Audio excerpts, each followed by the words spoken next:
Act 2, Scene 1, Isabel, Signorel. Signorel, that's quite enough. I know the house and can, from what you tell me, recognize the man. Isabel aside.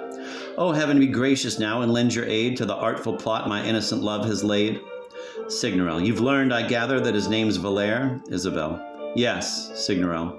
Go then, don't fret, I'll handle this affair. I'll speak at once to that young lunatic. Isabel, as she goes in. It's bold for a girl to play this sort of trick. But since I'm harshly and unjustly used, I hope by all fair minds to be excused. Scene 2. Signorel, aghast, Moliere. Signorel at Moliere's door. Well, here's the house. I'll act without delay. Who goes there? Ah, I'm dreaming. Hello, I say. It doesn't surprise me, knowing what now I know, that he paid court to me an hour ago. But I'll soon dash the hopes of this fond lover. To Ergast, who has come out in haste. You clumsy oaf, do you mean to knock me over? Why stand there like a post and block the door? Moliere. I regret, sir. Signorel. Ah, it's you I'm looking for. Moliere. I, sir? Signorel. Yes, you. Your name's Moliere, I find. Moliere. It is. Signorel. A word with you, if you don't mind. Moliere. May I serve you somehow? I should be proud to do. Signorel. No, but there's something I can do for you. And that is why I've sought your house and found you. Moliere. You've come to my house, sir. Signorel. Yes, need that astound you? Moliere. It does indeed, and I'm in ecstasies at this great honor. Signorel. Forget the honor, please. Moliere. Won't you come in? Signorel. I see no need of that. Moliere. I beg you, sir. Signorel. I'll stay where I am. That's flat. Moliere. I'd hear you better if we went within. Signorel. I shall not budge. Moliere. Ah, well, I must give in to Ergast. Our guest won't enter, but he must have a seat. Quick, bring a chair. Signorel. I'll talk to you on my feet. Moliere. But how can I let you? Signorel. What an infernal stalling.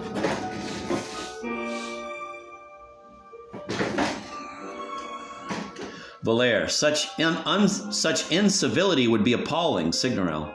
What in the world is more uncivil, pray, than not to hear what people want to say? Moliere. I'll do as you wish, then. Signorel. That's a splendid notion. They go to great lengths of ceremony in putting on their hats. These courtesies are a waste of time and motion. Now, will you listen? Moliere. I shall, sir, with delight. Signorel. Do you know that I'm the guardian of a quite young girl who's rather pretty, that we dwell nearby, and that her name is Isabel? Moliere. Yes. Signorel. I won't say then what you know already. Do you know likewise that her charms have led me to feelings other than a guardian's pride, and that her destiny is to be my bride? Moliere. No.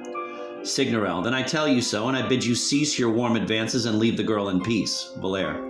I, sir? Signorel. You, don't deny that you pursue her. Moliere.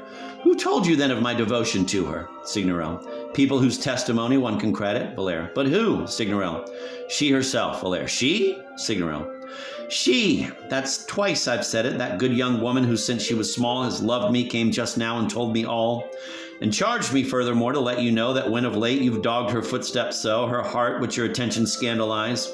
Read all too well the language of your eyes, that what you feel for her is all too clear, and that 'twill be no use to persevere in shows of passion which can only be offensive to a heart that's pledged to me. Moliere. You say that she of her own accord besought you. Signorel. Yes, to convey the message that I've brought you. She adds that having plumbed your heart, she would have made herself much sooner understood if she'd been able through some messenger to express the feelings which arose in her. At last, in her extreme frustration, she had no recourse but to make use of me in order to inform you, as I've said, that I'm the man she loves and means to wed, that the sheep's eyes you've made were made in vain, and that if you have any sort of brain, you'll take your passion elsewhere. For now, farewell. I've told you everything I had to tell. Moliere. Good heavens, Ergast, what do you make of this? Signorel. Sotto voce, moving away. How stunned he looks, Ergast, sotto voce, to Moliere. It's my analysis that you need not be troubled for a minute. This message has a secret meaning in it, and wasn't sent by someone who desires to terminate the love which she inspires. Signorel aside. He takes it well. Moliere, sotto voce, to Ergast. You think your words implied? Ergast, sotto voce. Yes, but he's watching us. Let's go inside. Signorel, alone. My, what confusion's written on his visage. Clearly he didn't expect so harsh a message. Let me call Isabel. In her we find the effect of sound instruction on the mind, so perfect is her virtue, that if a man dares look at her, she puts him under ban.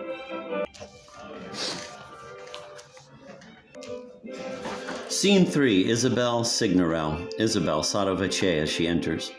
I fear that in his passion my lover may not fathom what my message meant to say. And so I must, since I'm a captive here, risk yet another to make my meaning clear. Signorel. Well, I'm back, Isabel. What happened? Signorel. Your words were quite dashed, your lover's spirits, he's utterly abashed. Your words quite dashed your lover's spirits, he's utterly abashed. He sought to deny his passion, but once he knew that you had sent me and that I spoke for you. The fellow stood there speechless and nonplussed. He won't be troubling us again, I trust. Isabel. Ah, won't he, though? I greatly fear he will, and that'll give us much more trouble still. Signorel. What grounds do you have for such a premonition? Isabel. You'd hardly left the house upon your mission when I went to the window for a breath of air and saw a young man on that corner there, who much to my amazement shortly came and greeted me in my admirer's name, and then with further impudence tossed into my room a box which held a billet-doux. I would have thrown it back to him, but his feet had far too quickly borne him up the street, leaving me full of outrage and distress. Signorel. Just think of it, such guile, such craftiness. Isabel. Duty requires that I send back again both box and letter to this cursed swain. But who's to run the errand, I cannot say. I dare not ask you. My sweet, of course you may. You prove your love of me by what you ask, and I accept with joy this little task. I can't express my pleasure. Isabel. Then take this, do. Signorel. Let's see now what he's dared to say to you. Isabel. Oh, heavens, don't break the seal. Signorel. Not open it? Why? Isabel. He'd think 'twas I it had been opened by. A decent girl should never read the tender communications which young men may send her. To show such curiosity betrays a secret appetite for flattering praise. I think it right, then, that this missive be returned unopened and most speedily, so that Moliere will learn this very day how much I scorn him and will without delay discard the hopes which he's invested in me and make no more absurd attempts to win me. Signorel. Her point's well taken. This young girl reasons rightly. My dear, your virtue and good sense delight me. My teachings have borne fruit, I see with pride, and you are worthy indeed to be my bride. Isabel. Still, I won't oppose your wishes. I wouldn't dare to. You have the letter. Open it if you care to. Signorel. No, your reasons cannot be contested. I'll go and do this errand you've requested. Make a brief call nearby, then 10 minutes at best, and then return to set your mind at rest. Scene 4, Signorel or guest, Signorel alone. It floods my soul with rapture to have found this girl so utterly discreet and sound. I have in my house a pearl of purest honor. She treats a love glance as a slur upon her. A billet-doux does nothing but offend her. By my hand she returns it to the sender. I wonder if my brother's ward in such a situation would have done as much. This proves by heaven that girls are what we make them. Ho there! He knocks on Moliere's door. Ergast. Yes? Signorel. These are your master's property. Take them. Tell him that no more letters need be sent. In small gold boxes, it's most impertinent. And he has greatly angered Isabel. See, it's not even been opened, he can tell by that how low is her regard for him, and that the prospects for his love are dim. Scene 5. Moliere, Ergast. Moliere. What were you given by that surly brute? Ergast. A letter, sir, in a gold box to boot. He claims that you sent Isabel this letter, which he declares has mightily upset her. She sent it back unopened. Come read it, sir. Let's see how accurate my conjectures were. Moliere, reading. Quote, this letter will doubtless surprise you in both in my decision to write it and in the matter of its delivery. I must seem very rash indeed, but I find myself in such a situation that I cannot observe the proprieties any longer. My just aversion to a marriage with which I am threatened in 6 days' time has made me ready to dare anything, and in my determination to escape that bondage by whatever means, I have thought it better to turn to you than to embrace despair. Still, you must not think that you owe everything to my afflicted state. It is not the predicament in which I find myself that has given rise to my feelings for you, but it hastens my avowal of them and causes me to overstep the bounds of decorum prescribed for my sex. Whether I am soon to be yours is now entirely up to you. I wait only for a declaration of your heart's intentions before acquainting you with the resolution I have taken. But do be aware that time is pressing and that two hearts attuned by love should need but few words to come to an understanding. End of quote. Ergast. Well, sir, was this a clever ruse or not? For a young girl, she plays a brilliant plot. Love is a game, it seems, that she can play. Moliere.